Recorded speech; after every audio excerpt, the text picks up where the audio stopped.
EBPJogja.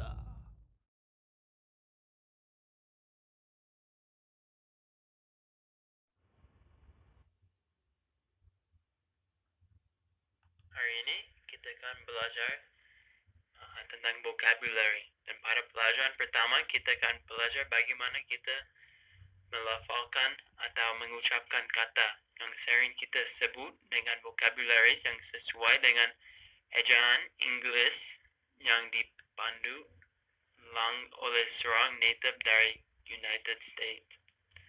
Phonetic transcription. Read the following word. To take, water, basket, back.